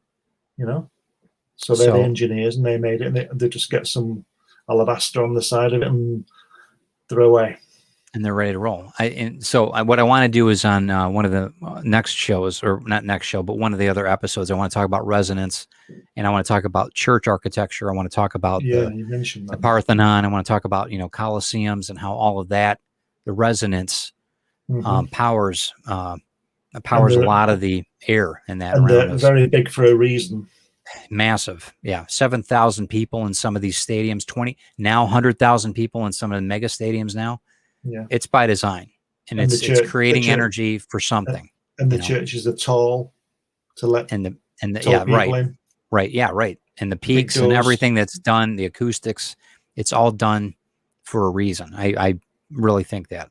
I think we mentioned the steps near Japan that they found. Yeah, the massive ones under the water. Yeah, huge. Yeah, they're trying to tell people that it's just natural erosion and these things are perfectly no shaped. Chance. No chance in hell. Imagine. They're obviously steps, but imagine what was waiting outside the water for you to see, because that isn't there now, is it? There's no building there. No. Why would you build a set of steps? Yeah. Apart from to go to something. So imagine what was there. Yeah. And again, is it the top of a pyramid? What is it? I mean, they're very vague about what's there, and they might not know because it's been there for a long time. Yeah. So I don't know. There's just a lot of there's got to be a line that you draw. Like, how far do you really want to go with this? But I really think that if you look at it from a scientific side of it, forget the conspiracy, forget somebody having something on you or whatever. They're trying to hold you down. If you just look at it from an interesting standpoint of just trying to piece it together and say, okay, is this where, is this something that we could learn from? What's the dangers in learning this? Well, maybe the lesson's already been learned, and the lesson is you can't have it. You can't use it because maybe it's ultimately bad. Yeah. I try to think. I know that there's there's bad energies and there's good energies, but I try to look for the good in it. Of course, And of course. so now, okay, so now we've got this energy system. Okay, well, if we can't use this old technology by whatever's deemed it that we can't use it, whether it's destruction or people just being greedy or beings being greedy, how can we use it to our benefit now? What can we learn from it? Can we, do something else with the technology later, maybe? Or maybe this is a discussion for somebody 100 years from now that'll hear this and say, hey, that's an idea. Maybe we could do this. Maybe we can, not set up a rail system to, I'm not saying that, but you know what I mean? I'm just trying to get the discussion there about saying, hey, I'm not trying to topple over governments or anything. I'm just trying to say, hey, look what's in front of you. Yeah, I think there's a lot of elements that we need to consider as well, in the fact that, I know we don't want to go down the silly theories and all that kind of thing. Yeah. The absolutely silly theories about lizards and all that. Yeah. But you've got to throw everything in the same pile, So you must put humanity in there, and greed and those kind of reasons, because we only live for 80 years. Right. And people take advantage, and they want to get as much money as they want and all that kind of thing, because we all want as much money as we can get, Yeah. And in theory, I mean, yeah. Well, I'd rather be rich than poor, wouldn't you? No, I'm with you. You want to have the means. Yeah, I get it. Yeah. But the reason I want money is so I can travel, so I can go to the pyramids, and that's what I want money for. Some people just want money to have money. Right. So others don't. Yeah. I get you. And power and all that kind of thing. So I think there are several different sort of types of human. Yes. Some don't care about all this. They just think, well, sorry, I'm only here for 100 years. I'll just rule the world. Best. Yeah. That kind of thing. Whereas people like Tesla, I read about Tesla, and he over his life. I mean, I think he died in 1943. He did. And he was about 84, I think. Yep. He made over $1 million. He did. But he put all his money back into making his coil and stuff, his experiments, while Edison became a trillionaire. Right. So who's right and who's wrong? I mean, I'd say Edison was wrong, but I mean, there's a lot of benefits that happen with Edison, but I think that there was a lot of things that could have been beneficial. Yeah. So much beneficial as far as humanity goes, if they would have listened to Tesla. I mean, to the point, so many different things that he did. I've got a book of a ton of stuff on his patents, and amazing, just an amazing person. But that's history. That's the bad thing about humanity, is that we do this to people. It's also interesting. We might cover this in a later show, that Hitler and his cronies were checking into all this kind of stuff. With they were. The Covenant and, the occult was huge for them. You've seen the time bell, Sure, yeah. Bell, all that sort of stuff. The bells I don't think that's far off. I think that he was looking into the occult and all that kind of thing. And even the swastika is an occult symbol. Has not an occult symbol, but it's got an occult tab on it if it's worked improperly. But there's a ton of stuff. The spear that Christ was pierced with, he was looking for that. There was all kinds of stuff that they were definitely into a lot of interesting stuff. I know he gets labeled as being crazy, and he obviously went about things the wrong way. Well, he's a madman. Yeah, he was. He was absolutely nuts. But for people to be checking out the spear that killed Christ and all that kind of thing, I mean. Well, it's interesting that the format of power, what happened with him too. And I'm not trying to glorify him. I'm not at all. Mm-hmm. But it's interesting in the short amount of time what had happened. So, the things that were happening for them, to their directive of what they wanted to do, very scary. And so the occult thing is very interesting in my eyes, to see what was gained by them at that time, just to see. Right. But it's still, that's ultimately millions of people lost their lives, and of course, he was a monster, but they were all. But yeah, that's fascinating. That's a fascinating story too. Because on a later show, I'd like to talk about Operation Paperclip. Oh yeah, absolutely. And all that kind of stuff. That's very interesting angle on things. Yeah, they Paperclip. Yeah, that's a dark subject in a lot of regards. I can see the benefit of it in some regards as far as technology, but the ethical side of it really, yeah, that's a good 2-hour conversation. I think that we'll probably have a lot of people on that one. Yeah. That one we should do live, because I think we'll probably end up doing, I've got quite a few, things to say about that, because I think that would be a very interesting discussion about our whole NASA and everything. Our arms not arms race, but space race, everything. This is a good conversation, man. I enjoyed this. This was it's good. Yeah, it's really good. So what are your thoughts then? Do you think, in closing, do you think they built the pyramids here, or do you think they built them in orbit? Do you think they?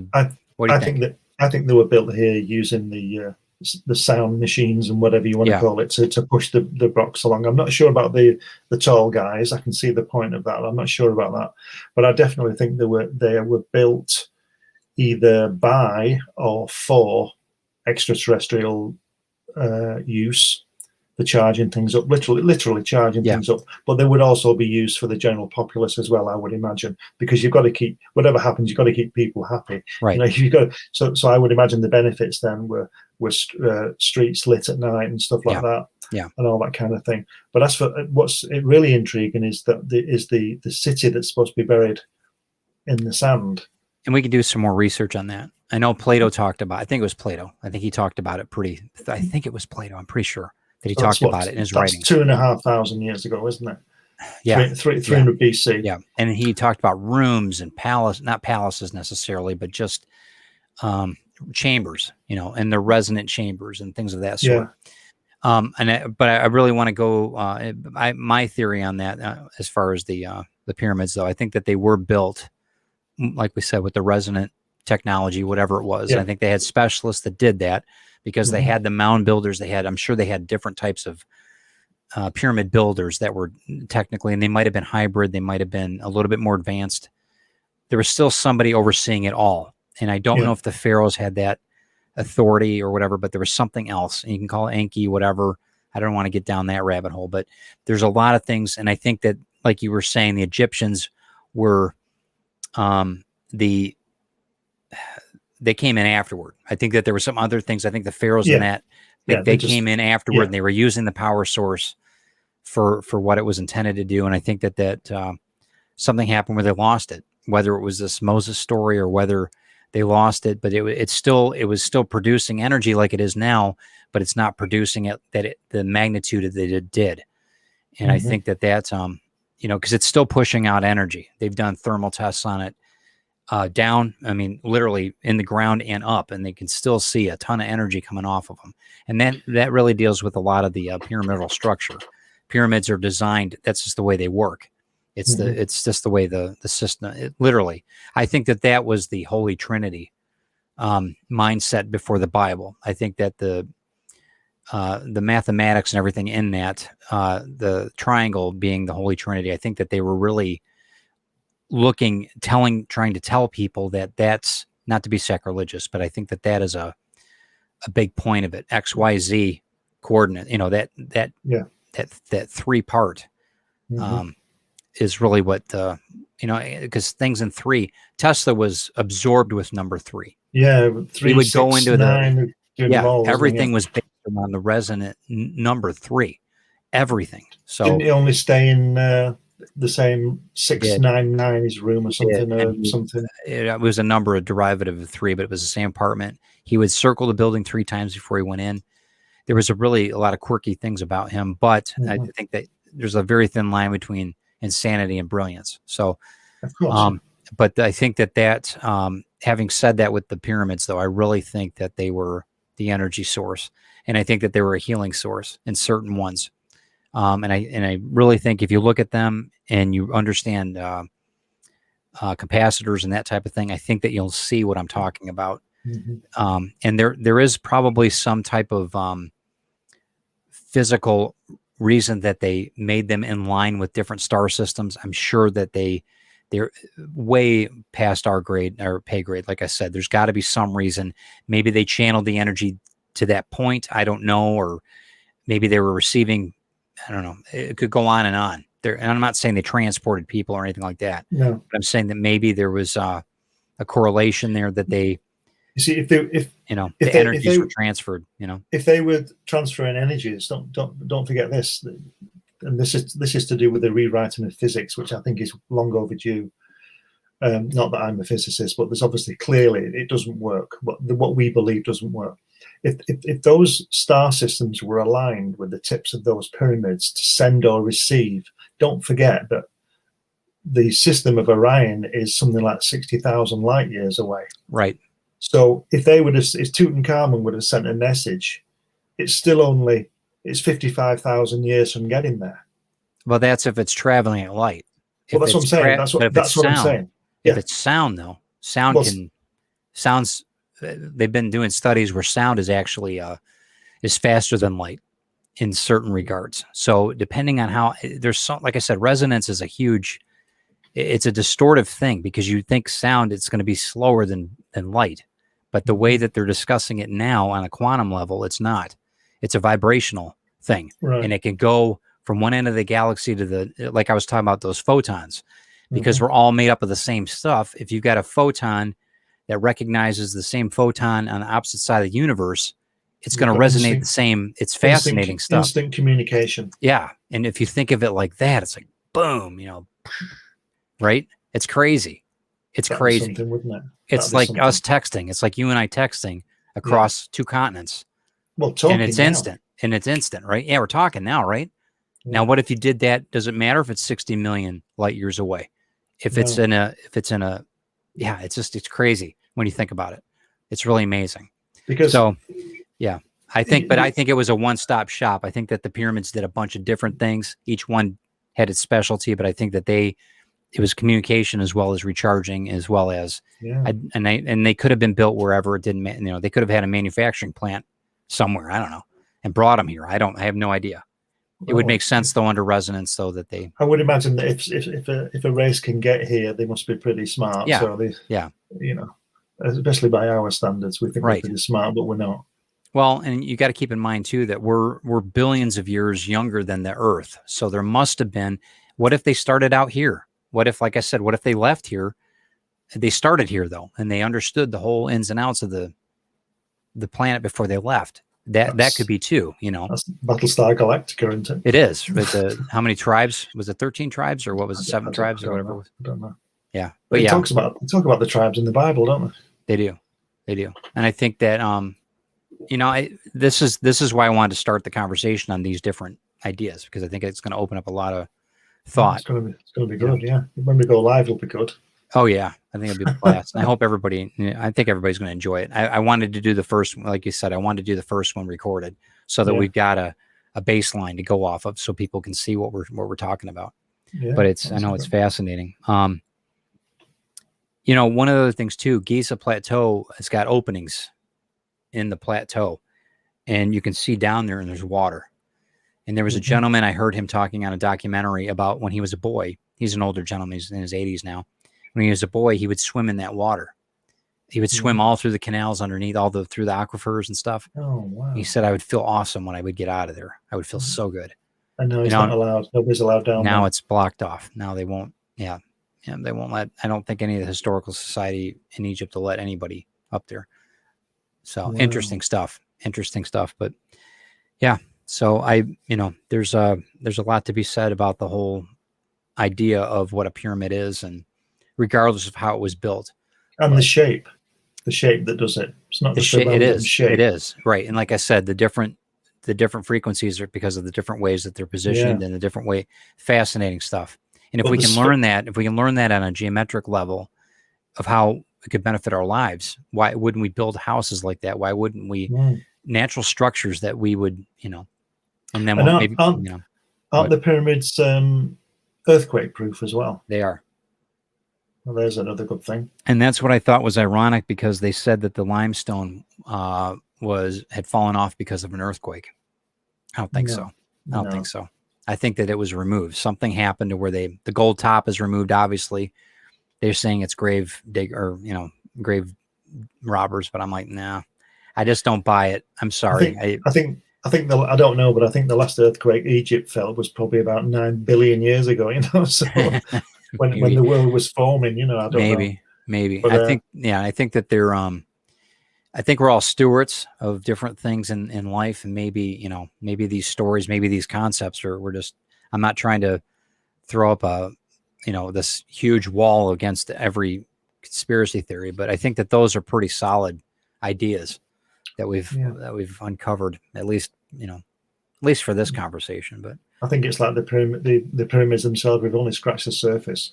Yeah, there's a lot to go. And literally, it takes time to get to and understand. We find things we don't. You know, ancient man must have seen a lot of natural things that he just didn't understand. Right.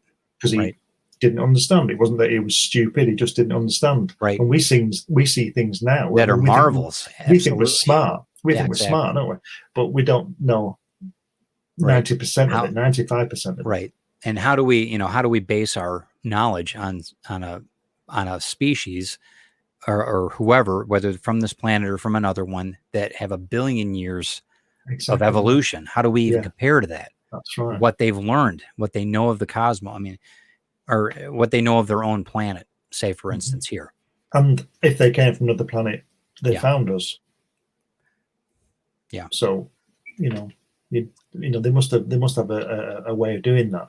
Right. There must be billions of planets with life on. Technology, you know? Or life and technology. Yeah. And maybe there's a group of them that's what they do. Maybe they're supposed to go to planets and set them up and get them rolling. I mean, I don't know. And maybe that they don't exist anymore. Maybe that's what it is. I find one of the things I did want to ask, and this is kind of a parallel. So the grid system that's on the Earth, there's meridians, there's all these things that, you know, the points, the ley lines, longitude, latitude. And it reminded me of acupuncture. My niece is an acupuncture doctor in California. And there's points on the body that she understands. I have no clue. You know, I've had her do the acupuncture on me. I feel amazing when it's done. It's fantastic. But she said that the alignments of your energy, your chi, if you want to call it that, are very much the same as what the Earth has. And that's interesting to me too, because we come from the Earth, we're part of nature, and all these things correlate. And that's what is fascinating about me. So, or fascinates about me with the pyramids, because if they've got this idea that we're all part of nature and then we've all got the same type of, we're electromagnetic, or our heart puts out a tremendous amount of energy. I think it was stated it puts out more magnetism energy, 5,000 times the energy that your brain does. So keep that in mind. So you're kind of you're producing this every heartbeat. You're producing this energy, and that's why we have that aura. I think we have an aura. All right. In acupuncture, don't it? Isn't that chi thing? Aren't the 7 points? Head, the chakras. Throat, head, throat. It's the same, almost the same thing. I mean, the chi is basically your life force, but in Buddhism and Taoism. But you're it's chakras, yeah, and then the chakras are, you know, from that point. But if you look at it from that, it's a complete system. We're from the Earth. We are part of nature, and it all correlates if you look at it in that light, at least for me. So you've got a power generator that's coming out of the Earth that's supplying all this great energy for free. Okay, great. They aren't working like they used to. But money's man-made, isn't it? Yep. The sun doesn't give us money. Not bothered about money. Yep.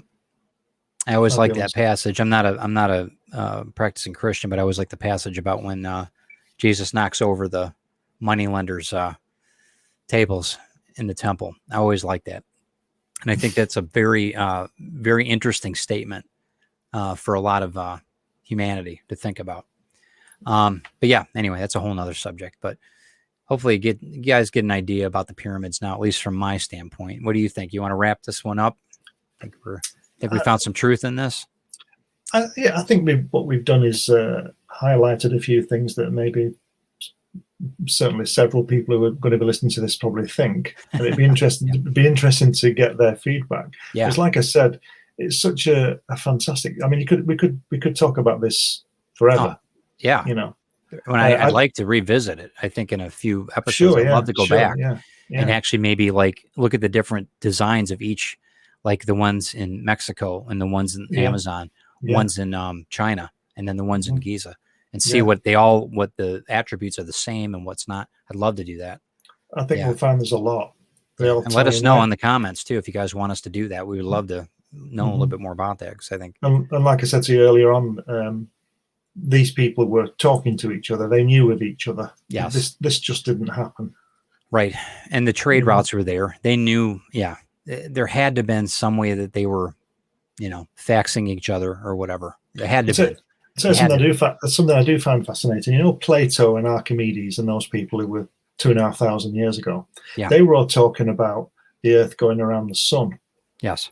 And then 2,000 years later, in the Middle Ages, people were being burnt to death for saying the Earth went around the sun. Yeah.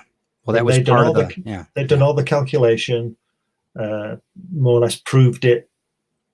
Yet 2,000 years later. Oh, that was power, though. That was and we can go down that rabbit hole on an episode, because we both think that the middle or the dark times were not necessarily the dark times. That's right. Yeah, I think that there was a lot learned and a lot was held back in those times. Yeah, I think like the pyramids, it was probably a lot learned over a couple of 100 years, and then done away with. Because I don't think that the Dark Ages exist. I think they were the Age of Enlightenment. Yeah. I mean, so many things came out of that era. So I don't know what we're going to do on the next episode. What do you think? We'll talk about it, I guess. If you guys have any comments, we're actually do you want to do the next one live, or you want to do the next one recorded? Let's see how this one goes. I want to do them all live. Yeah, I think I do too. I think Wednesday night is just the night to do it too. At 7 o'clock. I think people are going to be, at least in America, I know they're going to be. Well, it'll be 2 o'clock for me. I know. Sorry. We'll try to make it lively for you, but I appreciate you doing this, man. This has been a lot of fun. No, I appreciate you doing it. It's great. It's been really interesting. Just under the 2-hour mark. So, so why don't we, you want to end with the intro again? I guess we are looking for sponsors on this, interesting show that we're providing. We wanted to bring in an opportunity for new sponsors. If anybody's looking, get a hold of us. You can get a hold of me at Ted Davies Artistry. Actually, teddaviesdesign@gmail.com. You can make a comment on here, and I'll get back with you. Just give me your information, and Glenn and I'll review it and see what we can come up with that. If it fits your criteria of your type of show, we would love to have you guys as a sponsor. We're pretty affordable, and I think we're going to have quite a few views on this one. So. Yeah, thanks again, man. Yeah. Always good talking with you, Glenn. Yeah, and, thank you. Yeah, it's been great. All right. 2 hours flew by. Amazing. It did, didn't it? Though? Yeah. All right. I'll talk to you soon. Thanks again. Oh.